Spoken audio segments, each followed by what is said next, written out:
Alors, Oumarou, comment interagis-tu avec ton audience?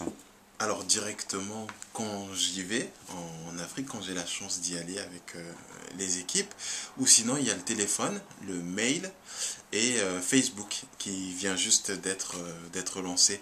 Et en fait souvent par mail on a des retours directs sur les reportages qu'ils voient et nous disent merci de nous montrer cette Afrique différente, cette Afrique qui bouge, ça nous donne du courage, ça nous donne de la force, ça nous fait dire que nous aussi nous pouvons arriver à faire des choses pour peu que on nous montre que c'est possible. Mhm, Voilà.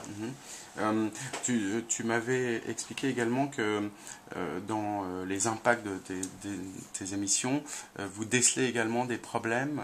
Si tu peux nous en Alors dire des plus là-dessus? dysfonctionnements. Des dysfonctionnements, d'accord. Par exemple, c'est important. C'est pas uniquement les problèmes, c'est les dysfonctionnements. Mhm, Par exemple, on avait fait un sujet à Brazzaville dans la zone Mikalou, donc c'est au Congo.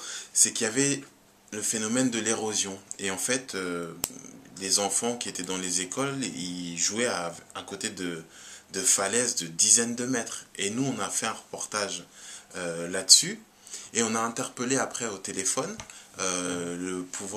les pouvoirs publics. En l'occurrence, c'était pas le ministère de l'Environnement qui nous a conseillé plutôt d'aller voir le département urbanisme de la mairie de Brazzaville. mhm.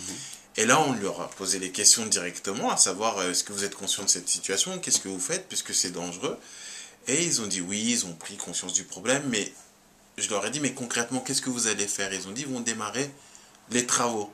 D'accord. Et effectivement, notre correspondant a vérifié peu de temps après l'entretien qu'on a eu, les travaux ont démarré. Donc ça sert un peu à ça aussi, les émissions, Accélérer un petit peu. à essayer Ouais. de faire le lien entre la population et puis les pouvoirs publics. Mhm, Puisque notre métier de journaliste, c'est un peu ça aussi.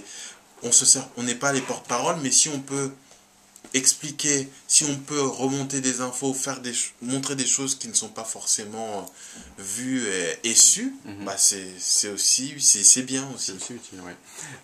Et alors, dernière question, quels sont les clients qui vous ont soutenu dans le passé pour produire ces deux émissions et quels sont les clients qui devraient vous soutenir à l'avenir?